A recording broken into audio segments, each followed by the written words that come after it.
You know, a lot of people, myself included, expected big things out of the Detroit Lions this year. This is a team that made the playoffs last year, seemed to be a young team on the rise, all their best players either in their prime or just entering their prime. So I was thinking this could even be the year the Lions maybe challenge Green Bay for supremacy in the NFC North. However, disappointing start to this season for the Detroit Lions any way you slice it. I know they're 1-1, and it's only through 2 weeks, so not disastrous at all, but they did not look good in the Week 1 game against the Rams and did not look good again last week in a loss to San Francisco 49ers. They pulled out that game against the Rams, obviously. Matt Stafford throwing a touchdown pass with 11 seconds left, but Stafford has looked out of sync, especially last week against San Francisco.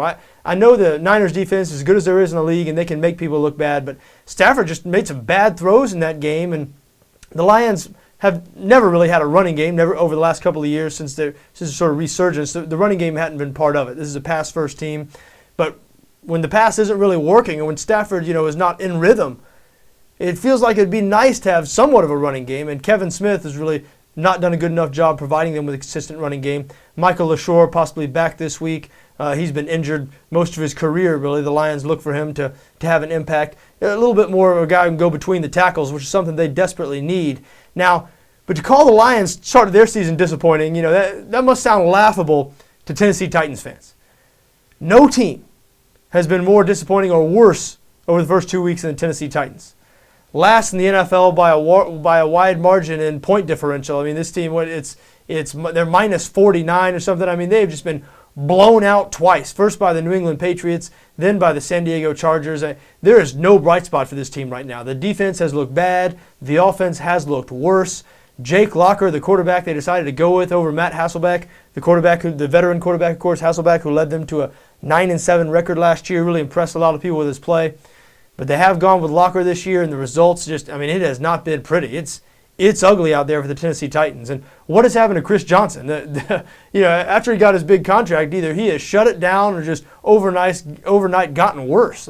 This guy appears to be on the verge of being benched, and a couple of years ago, he was the one talking about a 2,000-yard season. So really, really don't know what to make of this Titans team. Now, in this game, Detroit is on the road playing Tennessee this week. The Lions installed as a 3.5-point road favorite.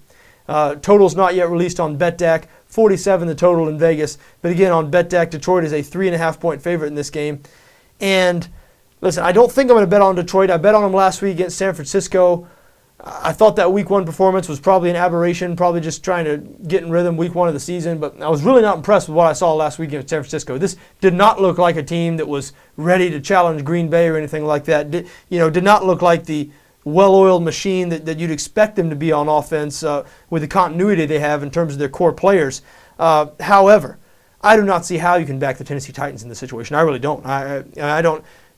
I don't see how you lean any way but the Detroit Lions. And I tell you the truth, I think it's a little puzzling that Detroit is only a 3.5-point favorite in this game. Feels like the line should be closer to 6 or 6.5 to me.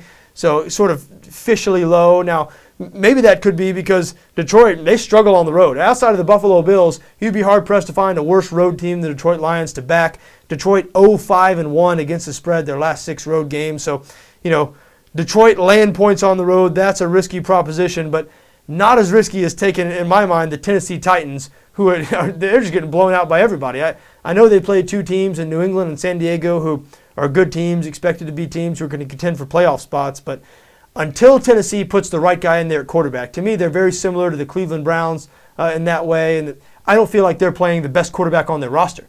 I feel like Colt McCoy, who's sitting over there on the bench in Cleveland right now, while McCoy is no Matt Hasselbeck and might not be a quality NFL starter, I believe he's better than Brandon Weeden right now, and I believe that Matt Hasselbeck at this moment, and in 3 or 4 years, Hasselbeck's getting up there. In 2 years, Hasselbeck probably won't be as good as Jake Locker, but right now, I believe Hasselbeck is the man for this job, and I'm going to continue to fade these teams, Tennessee, Cleveland, teams like this, who are playing these guys who I think are in over their heads, and I think if you saw last week is any indication, San Diego Chargers defense, which is not a dominant unit.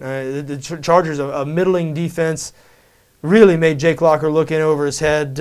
So again, Detroit Lions coming in here as the road team, as a road favorite. Detroit been terrible on the road recently, but how do you not lean towards Detroit in this game, right? I mean, hey, maybe Tennessee Titan fans, maybe Jake Locker and that Titans team will come out and prove me wrong, but I doubt it.